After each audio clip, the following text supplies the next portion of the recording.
What's up, everybody? Oh, no. Is this going to work? Am I live? Yeah, we're live. Hey, everybody. Am I live? My name is Jordan. Okay, we live. I'm the director for Young Adults here at Crossroads. And who's with me on this? Like, bro, it's not that hard. I can catch that balloon. Anybody out there? Just like one or two? Wow, okay, I was expecting more people. Okay.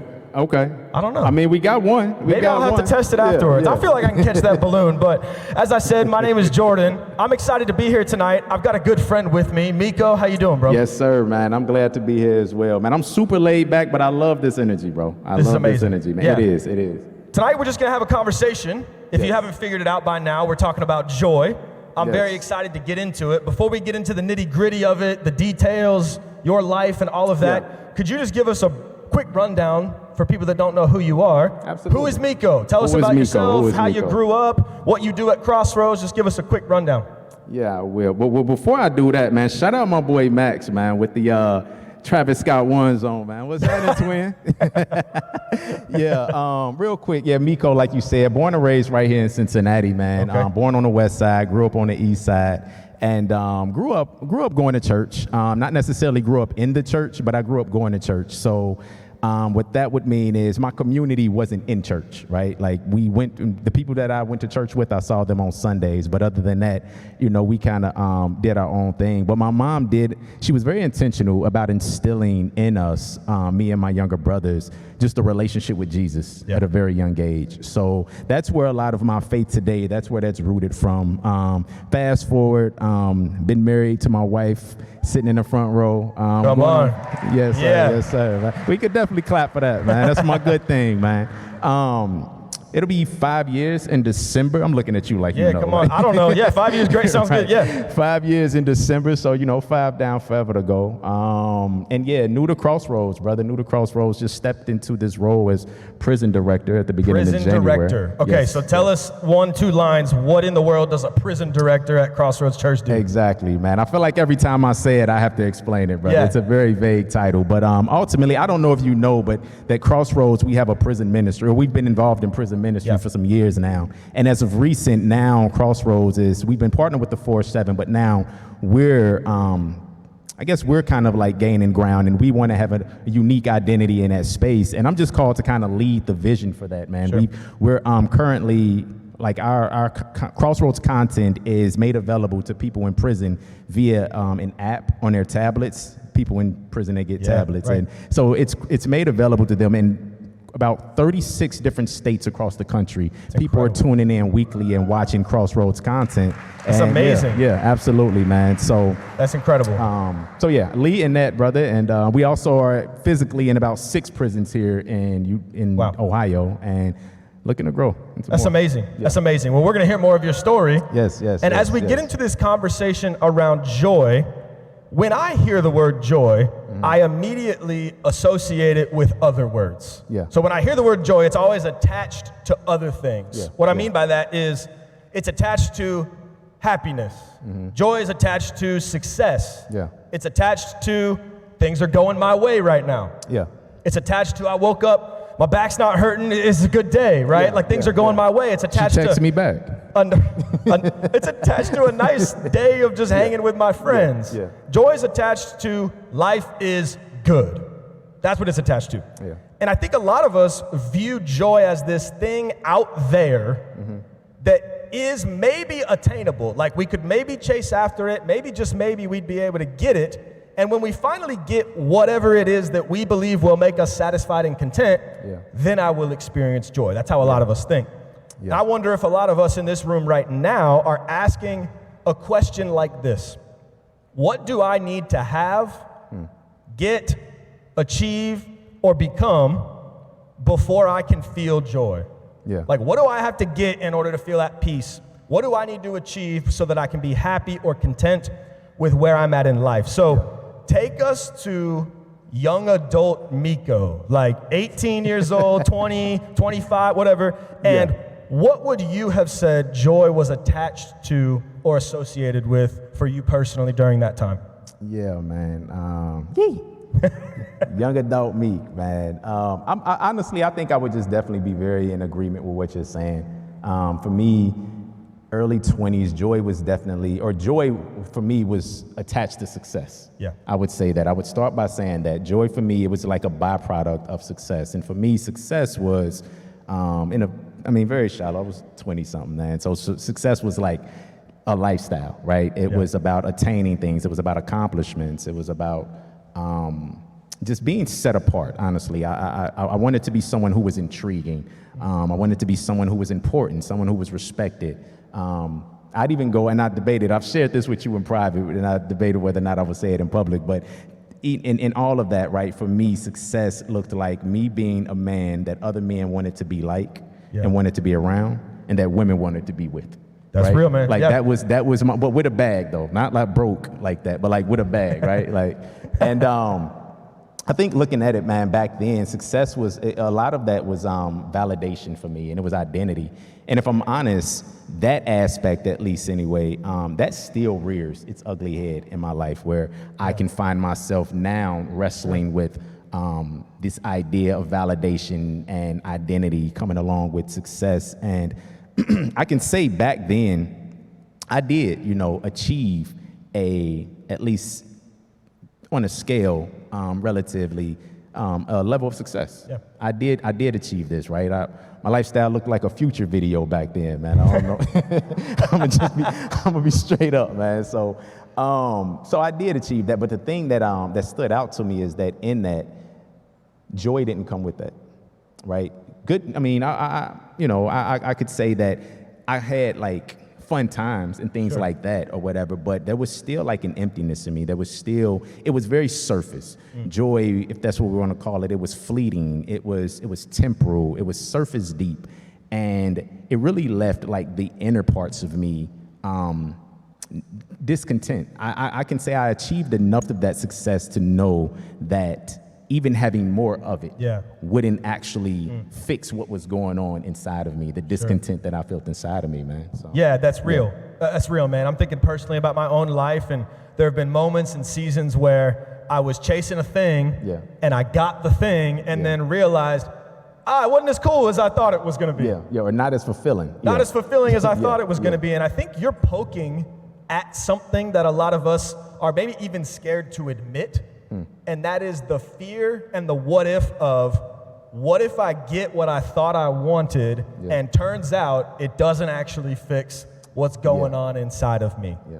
How many even stories do we need to hear of celebrities or people with influence that all go like, dude, I had the money, the cars, the girls, the clothes, list all of it, and I was miserable, right? It's like, I've heard that story one too many times. And a lot of us tonight find ourselves, I believe, in like a transitional stage of life, either entering one, in one, or maybe going to be in one in the near future. Yeah. Things like college to career, single to dating, or engaged, maybe even married, maybe it's even realer than that. Yeah. Maybe it's entering school after taking some time off, maybe it's moving into the workforce, a job transition. The temptation for me has always been, the next thing is going to be the thing that really satisfies. It's like, okay, I did that thing. No. I think the next one is going to be the one that satisfies. So it's like, if I can just lock in this summer and get the internship, then I'm going to be good. Right. If I can just get this number as the dollar amount for the salary, I'll be good. Yeah. Once I get married, he's going to fix all my problems, then I'll be good. But that's what happened for my wife. That's what I'm saying. That's what I thought. That's what she told me. That's what she told me earlier as we walked in, I guess it works sometimes, man. Once I get enough money to move out of my parents' house and get my own place, then I'll be good. Yeah. And we believe that success and contentment is attached to this circumstance or this thing that is either happening or it's not happening. Yeah. And it sounds like from your story, you at least got to taste a little bit of that success, enough so that you realized, I think that path leads to a place that ultimately doesn't bring me joy and contentment that lasts. So take us to your mid-20s. Mid-20s Mico, life takes an unexpected turn and changes forever. Tell us about that. Yeah, mid-20s Meek, man. I was in hot pursuit of success, mid-20s. and by any means necessary, I would say. My uncle, he had a very successful business in illegal pharmaceutical sales, I'll say. Y'all with me? No? Come on, man. Okay, I think some of us are tracking, I think. Yeah, okay. Well, we'll leave it at that, man. But yeah, so, and he was just a very influential man in my life, man. He was one with a lot of respect. A lot of people revered him. He was like a modern day Robin Hood here in the city, man. And just had a lot of influence in my life. And I wouldn't attribute him to my reason for delving into that world, the streets and all of that stuff. But while I was in it, he was definitely like an inspiration for me, right? And a model for me. And so in my early teens, I just kind of dove head first into that world, and over the years, I just grew deeper and deeper in it, right? More successful, I guess, in that regard in it. And ultimately, up into my early mid-20s, I would say, it just all came crashing down, inevitably. And I found myself downtown in the Hamilton County Justice Center facing 30 years. 30 years? 30, bro. Yay! Yeah, These people have not been alive for 30 years. Yeah, I was only 26, 27 at that time. I wasn't alive for 30 years at that time, man. Okay. Yeah, man. That was see, yeah, I'm downtown. I'm facing 30 years, and I would say that it's one of those things where whenever the world applies pressure to you, whatever's at the core of you, like that's what comes out. Right. And for me, those seeds that my mom had planted when I was young, like that's what I leaned on. That's what I began to, cry out to God. And it was very humbling coming back to God, where I'm like, God, clearly my lifestyle for these last over a decade has not been, in one with you at all whatsoever, man. But I'm coming to you for mercy, for grace, and all of these decisions that I've been making over the years are catching up to me at this point. I got a 4-year-old son, you know what I mean? And I'm like, man, what does this mean for his life, obviously I didn't get 30 years.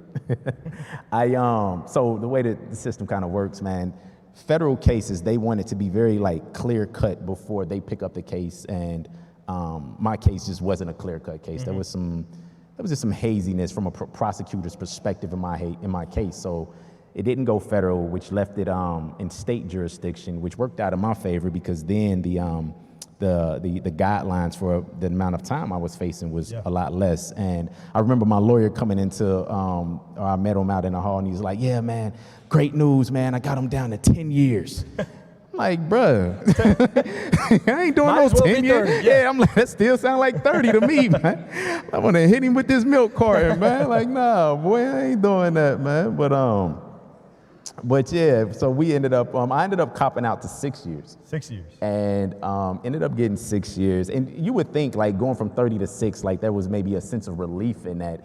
And I guess there was, but it was still, like, I'm envisioning, like, so what is life like 6 years from now? What am I dealing with, over the next 6 years? Like, who am I? Like, I don't, just all of these thoughts, man, all of this uncertainty. And it was just a very distraught, just stressful time. And I was just growing closer and closer to God during this time, man. I was really embarking on a relationship with him as an adult.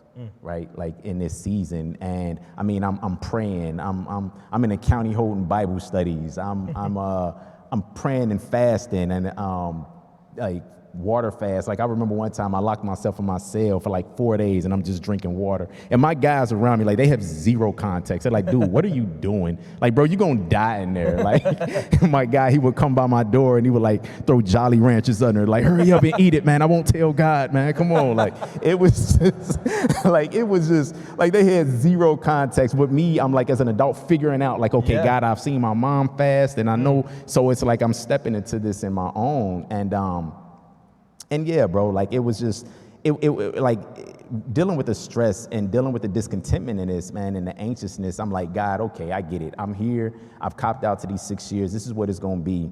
But I don't want to have to spend the rest of these 6 years feeling like this. Yeah. Like, I don't want this discontentment. I don't want this anxiousness in me, man. I don't want to have to feel like stressed throughout this entire thing. Like I want joy. Even in this, right? Even in my circumstance, I want contentment. I want peace. And I remember I was reading a story, the lady who, with the issue of blood, right? And I was familiar with this story as a child, right? But it was, as I was reading it this time as an adult, like I could so relate to her desperation, right? As she was seeking Jesus for healing and like trying all these things and just in need of like, okay, you're the only one that can fix me. And as she reaches out and she touches the hem of his garment, Jesus replies to her and he says, "Daughter, your faith has made you well. Go in peace and be healed." Yeah.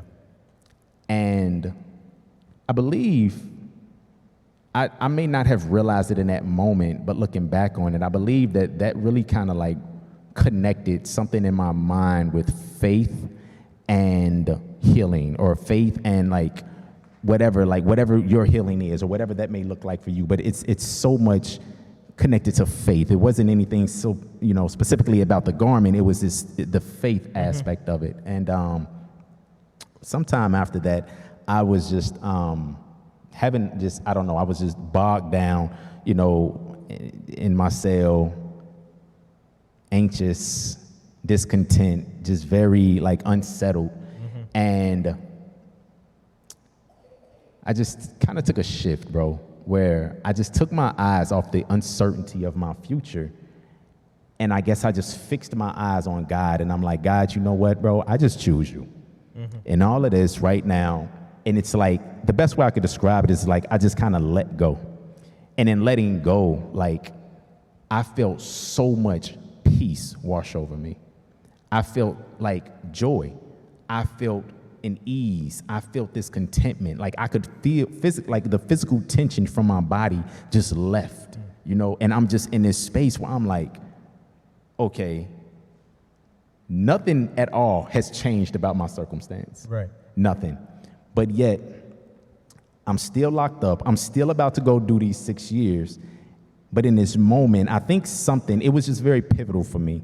It really made me to realize like how available joy, contentment, and peace is in any given moment. Like we have access to that in any given moment. I would say in this time, and I didn't have the words for it then, but it redefined joy for me in my eyes, bro. It in my mind. Like joy was no longer about achieving. It was no longer about things going your way. It was no longer about circumstances fitting exactly the way you needed. Like that was no longer joy for me. It was this delight.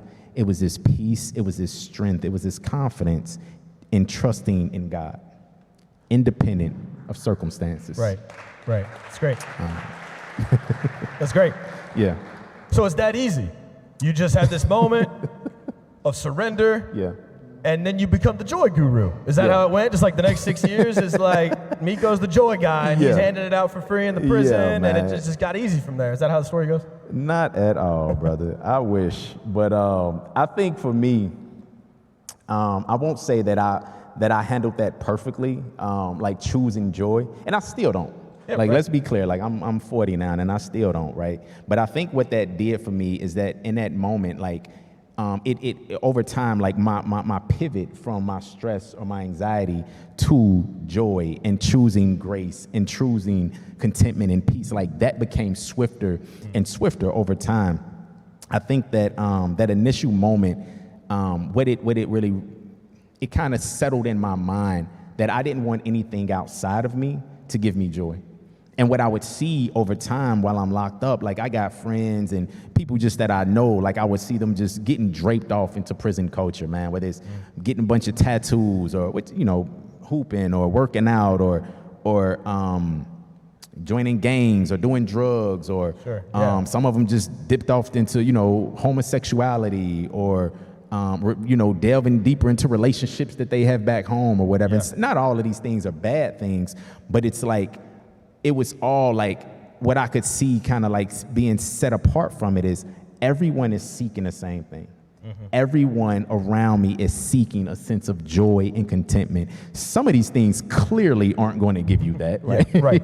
But some things, I guess these people, the people around me, like that's where they began to like look for joy and peace and contentment in. And it just was a constant reminder for me that I want nothing outside of me to give me joy, to be the source of my joy, man. Yeah. Yeah. When we first started talking and I was getting to know you a little bit more and hearing your story, one of the things that just rocked me was how you had nothing change about your circumstance externally. Yeah.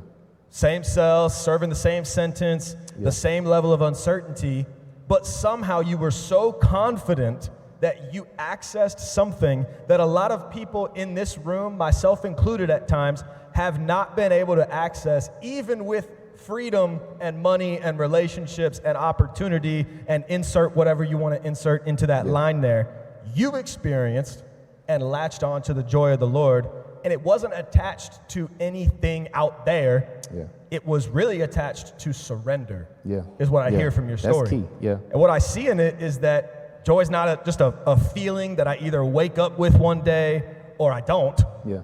It's not a thing that just comes and goes fleeting. It's a choice. Yeah. It's really an act of faith that I'm going to trust God and that He's good, even when my life doesn't feel good. Yeah. That's what it is. Yeah. The world really, right, is telling us like joy comes from what you want. Yeah. And Scripture actually really flips that upside down and says, no, joy comes from trusting God even when life's not going the way that you want. Yeah. So if you could kind of condense some of those experiences, some of the wisdom you took from that, and also the wisdom that you're still learning and growing in now, and you could kind of munch it and condense it all down into like a chunk that would be really helpful for us in the room to take to understand joy in a better way and how it relates to a growing relationship with Jesus. How could you encourage us and help us do that? Wow. Well, first I would have to start by kind of reiterating what you just said, man. Joy being an act of faith. That I hope that sinks in. Like that is so good, bro. Because it's not this emotional state; it's this spiritual posture. And for me, one of the verses that best really kind of paints this picture for me in my mind of joy as this spiritual posture is Psalms 23, verse 1 and 2. It says, "The Lord is my shepherd; I shall not want." And thinking of joy, and like I said, for me, it was so much attached to success, but success, in God's eyes, desires, ambitions, things like that, they're not bad in and of themselves, right? But recognize or come into an understanding of joy in relation to these things, these desires. I think Psalm 23 really does this well when it says, when it describes the Lord as our shepherd and I shall not want. First, I want to be clear, that's not talking about desire. He's not saying the Lord is my shepherd, I'm good with God, so I don't have a desire for marriage or, financial security or, the job or the relationship. That's not what that says. There's another translation that I think really paints that picture better when it says, the Lord is my shepherd, I lack nothing. And I think that's very key in understanding our relationship with joy as it pertains to our desires. Because God wants us to have desires. But the moment that our desires go unmet and they begin to feel like lack, then we've shifted from allowing the Lord as our shepherd. We've shifted from that contentment into now placing way too much value on the desire that maybe He's even given us, right? And that's another teaching in and of itself, qualifying the desires to see, is this of God, is this, but we can shift to placing too much value on that desire, and then that becomes, a slippery slope into that desire becoming an idol. Sure. Right? Yeah. And at that point, it's like now God can't partner with you in that, right? Like if you have this sense of whatever your desire is, it's become an idol in your heart. For God to get on board with you and bring and partner with you in that, it's like Him bowing to your idol. You know what I mean? So there's like you're going to sense that opposition there. So just, I guess, to wrap up, sum that up, man, it's recognizing that we have our desires, have your dreams, have your ambitions, but you don't pursue that to get joy, but rather you pursue that from a posture of joy, and that joy is simply in the Lord, man. That's so great and very relatable, because I think that, sure, you should clap for that. That's very good. I think the direct application is so true. It's right in front of me. It's like, it feels like lack if I wanted a thing and I didn't get it. And it's crazy how fast we shift to, God, are you holding out on me? Yeah. Do you not want me to win?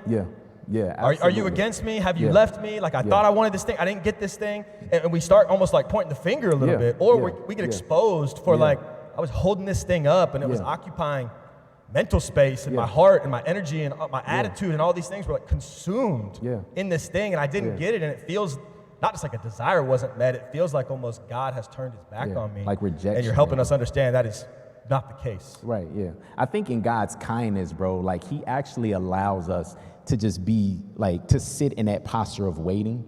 And because if we go automatically from desire to desire being met, we miss out on what is revealed in our hearts throughout that waiting process. God often does that with me, where he'll begin to reveal these things hidden in the crevices of my heart that maybe I didn't even realize was there. Like, wow, now that this is taking longer than expected, like I'm questioning identity, I'm questioning validation, I'm all of these other things begin to rise to the surface. And I think I know for me anyway, he uses that space specifically to reveal these things, man. Absolutely. That's incredible. Yeah. I think, quick shift, I think, cause something else that I would love to leave in this space as well.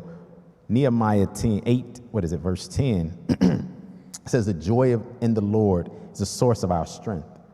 And for me, that verse reveals two things to us, Jordan. One, it talks about the power and the purpose of joy, but then also reveals to us the source of our strength. Yeah.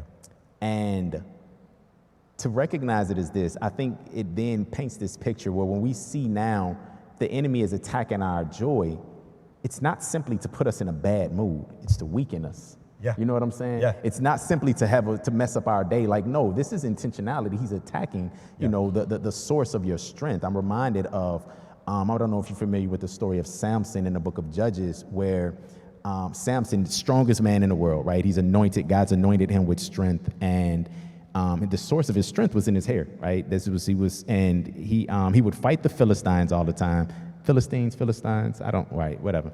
But he would get into it with them, and he would just beat them up. Like, nobody could beat him, man. They were like, to the point where they're like, okay, we need to find out, what is the secret to his strength? So they reached out to a girl, Delilah, that he was messing with, and told her, like, hey, we want you to find the secret of his strength, which was his hair. So she found out it was his hair, and she removed his hair. And then after she removed his hair, they attacked him again, and this time they could overpower him. And in that same way, when we see Satan attacking us, attacking our joy, that is him attacking the source of our strength, right? Satan attacking your joy is him attacking your strength at the root. And one of the ways that I know, for me, that I've struggled with in seeing how Satan attacks my strength at the root by attacking my joy is by convincing me to take my joy and place it in something else other than God, the source of my joy. Because it doesn't say that joy is your strength. It says joy in the Lord. So if he can convince you that the source of your joy is in something else other than the Lord, then now you've been bamboozled, man. And now you're weaker for the next attack. And that could be lust, that could be pride, envy, whatever, whatever it is. But that's something also that I'm still, like, I don't know, like God is still kind of like revealing to me that I'm seeing show up in a number of different ways, man. That's incredible. That's a strong word. And I think that, I can almost beat myself up sometimes when I get exposed for caring about a thing too much or not getting what I wanted or a desire goes unmet or something. And I think sometimes, even as followers of Jesus, we can kind of like be a little too hard on ourselves sometimes or like get in our own heads of like, man, that was dumb. Why did I care about that so much? I made a mistake, and I'm harsh and I'm hard on myself. And what you're allowing me to see is it's not just like, oh, I put my joy in the wrong place. That's so stupid of me. It's like, no, there's an enemy who's actively working Yes. against me. Yes. He hates me. He's trying to attack me and destroy Yes. me. And he is very crafty in his ability to try to convince me that something else is going to provide me joy other Yeah. than the goodness of Jesus. So Yeah. I appreciate you shining the spotlight on us tonight. YA, can we show some honor to Mico for hanging out with us? Thank you, man.